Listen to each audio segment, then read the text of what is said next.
আসসালামু আলাইকুম, সবাই কেমন আছেন? তো আজকে আমি এই যে এটা টিকা বানাইতে দিয়েছিলাম। তো টিকা তো বানাইছি, তো এগুলা বেঁচে গেছে অনেকগুলা। তো ভাবলাম যে টিকা না বানায়া আমি এটা দিয়া সাদা কোফতার মতন বানাবো। তো এটা যদি আপনারা দেখতে চান, আপনারা কমেন্ট করেন এটা আমি কিভাবে বানাইছি। তো এখন আমি এটা তেলে গোল গোল করে কোফতার মতন ভাজবো। এই যে সবগুলা দিয়ে দিলাম, আমি ভাজতেছি।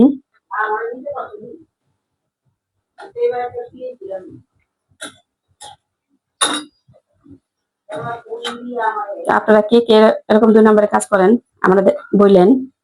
এখন এগুলা টিকা বানালে অবশ্য খাওয়া হইতো, কিন্তু ভাবলাম যে টিকা না কইরা সাদা পোলাও যেহেতু আছে আমার বাসায়, তো আমি এটা সাদা কোফতা বানাইলে হয়তো খাওয়া হইব, যেহেতু মুরগির মাংস আছে। আমি এই রেসিপিটা দিলাম না, কিন্তু আমি কোফতা রেসিপিটা আপনাদের দিব। সাদা কোফতা পাক করবো, তো এটা রেসিপিটা আপনাদের দিব। আর এটা রেসিপি যদি আপনারা চান তাহলে আমার কমেন্ট করবেন, আমি দেওয়ার চেষ্টা করবো ইনশাল্লাহ। দিয়ে দিলাম পেঁয়াজ কোফতার জন্য। পেঁয়াজটা লাল হোক, গরম মশলাটা দিয়ে দিই। গরম মশলা পেঁয়াজটা লাল হয়ে গেছে, আর আমি লবণটা দিয়ে দিচ্ছি। অষ্টমীর আমি লবণটা দিয়ে দিলাম। এরপর যে আমি দিয়ে দিই সামান্য পানি।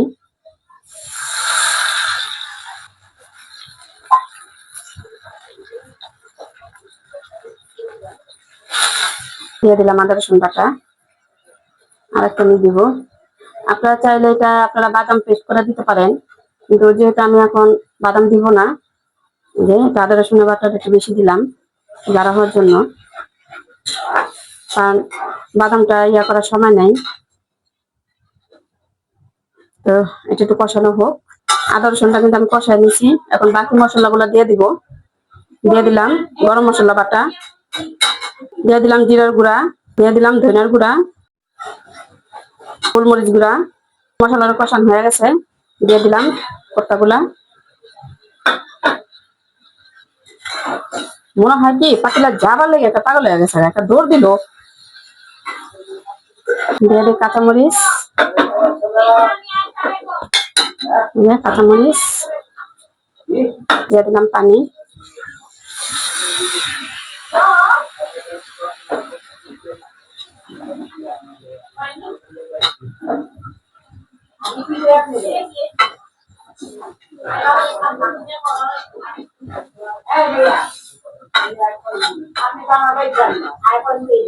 আর একটু ঝুলো পানি দেই, একটু দিয়ে দিলাম কেওড়া জল।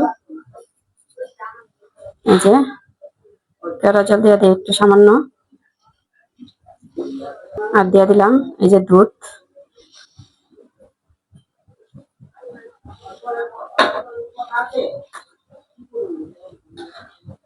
এটা টক দিতে পারেন, আমার টক দিয়ে নাই, যার জন্য আমি দিলাম না। আর দিয়ে দিব ঘি। যে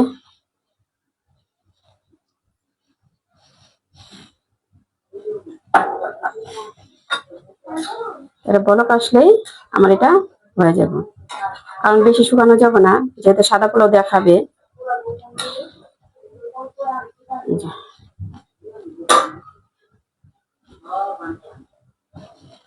এই যে বলক আসুক। তো এই যে আমার কোফতা কিন্তু হয়ে গেছে।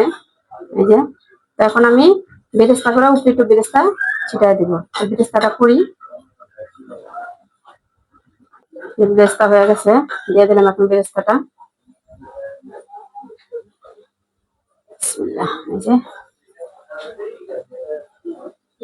তো এই যে আমার কোফতা কিন্তু হয়ে গেছে। ওই কোফতার যেই আটা ছিল আরও কিন্তু মাখানো ছিল, ওইটা দিয়ে আমি আবার এই যে শিমলা মরিচে ঢুকাইয়া এটা আমি আর একটা রেসিপি দেখাইতেছি। তো দেখাইতেছি কি ভাজবো শুধু। তো এটা যদি আপনারা রেসিপি চান আমারে কমেন্ট করবেন, আমি দিতে পারবো। ঢাকনা দিয়ে ঢেকে দিয়েছি। আর যে ঢাইকা দিলাম, ঢাইকা এখন দিয়ে দিলাম বিসমিল্লাহ। তো এটা আমি বেসন দেওয়া বাছতে পারতাম, তো আমি বেসন দিলাম না। আপনারা চাইলে বেসন দেওয়া বাছতে পারবেন। এই যে আমি কিন্তু এটা বারে বারে বলতেছি যে এটা কিন্তু আমারই ছিল, ওই যে আমি টিকা বানাইছিলাম ওইটা দিয়েই আমি ওই কোফতা বানাইছি। আর ওই লোকেই যে শিমলা মরিচে বললাম, আমার মেয়ে ভরে দিচ্ছে এটা, ওরা আবার এই মরিচটা অনেক পছন্দ। বলতেছে যে মা আমার বেসন দিও না, এইভাবে বাইজা দাও আমাদের। তো এই যে ভাজতাছি। তো কে কে এরকম কিছু করে কাজ করেন আমার মতন কমেন্ট করবেন।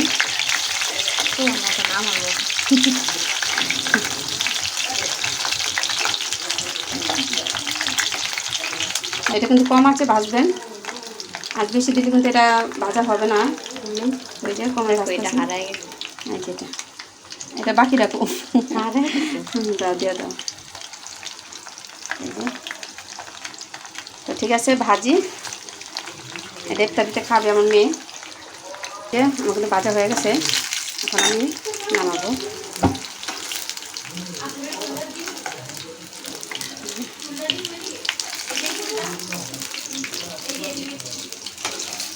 তো কেমন হলো আমার আইডিয়াটা জানাবেন।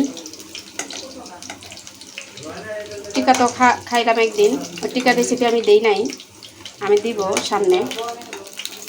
টিকার রেসিপি কিন্তু দেওয়া হয় নাই, তো আমি এই জন্য আমি এই রেসিপিটা দিলাম না। যদি আপনারা চান তাহলে আমি দিতে পারি। তো এটা আমি ওই টিকার মাংস ডাল যেভাবে আমরা করি ওইটাই ছিল, তো ওইটা দিয়ে আমি আজকে কোপ্তা করে অনেকগুলো করে ফেলাইছিলাম আমি। তো এতগুলো তো খাওয়া হয় না, সবগুলো রয়ে গেছিলো, অনেকগুলো রয়ে গেছিলো অর্ধেকের বেশি। ওইটা দিয়ে আমি আজকে এই দুইটা রেসিপি আপনাকে দেখাইলাম। তো আমার এই যে কোপ্তার কুরমা হয়ে গেছে, আর এটা ভেজিটেবল, আর এই যে শিমলা মরিচ আর পোলাও, সাদা পোলাও। তো আজকে ইফতারিতে এটাই আমরা খাইলাম। শর্টকাটে একটা রেসিপি দেখাইলাম আপনাদের, শর্টকাটে আমরা আজকে রেসিপি ইফতারি করলাম। তো আমার কোপ্তা রেসিপি কেমন হইলো জানাবেন। আর সালাদ তো এটা কমন, এটা তো দেখান কোনো কিছু নাই। তো এরকম আমার মতন কইরা খাবেন আপনারা। একটা জিনিস বাড়তি হয়ে গেলে ওইটা কিন্তু ফালানো যায় না, এরকম কিছু একটা কইরা খাওয়া যায়। তো এই জিনিসটা অনেক বেশি হয়ে গেছিল, যার কারণে আমি আর একটা রেসিপি করলাম। আর আমি টিকার রেসিপি এখনো দেই নাই, ওই টিকার রেসিপি আমি পরে দিব। তো এই যে দেখেন কেমন হলো। আর এখানে আমার হাজবেন্ড আমার জন্য কেক নিয়ে আসছে। আমাদের এই 6 তারিখে 30 বছর পার হইলো আলহামদুলিল্লাহ এই লোকটার সাথে। হ্যাঁ 6 তারিখে। তো আলহামদুলিল্লাহ আমি 30 বছর পার করলাম, একটা নতুন লোকের সাথে আসছি, দিছে বিয়ে বোনেরা। তো আসার পূর্বে এখন তো 30 বছর পার হইলো। আলহামদুলিল্লাহ 2 মেয়ে হয়েছে, এখন আবার মেয়ের ঘরে নাতি হয়েছে। তো আছি আলহামদুলিল্লাহ, ভালোই আছি, দুঃখে সুখে মিলাই জীবন। তো মানুষ তো 30 বছর বাঁচেও না, তো হিসাবে 30 বছর পার করছি। তো সবাই দোয়া করবেন, ভালো থাকবেন। একটা নতুন জীবন পার করছি, 30টা বছর পার হয়ে গেছে। অনেক কিছু পার করছে, অনেক কিছু দেখছি, অনেক কিছু শুনছি। তো ঠিক আছে, আজকে আর পারতাছি না, ইমোশনাল হয়ে গেছি।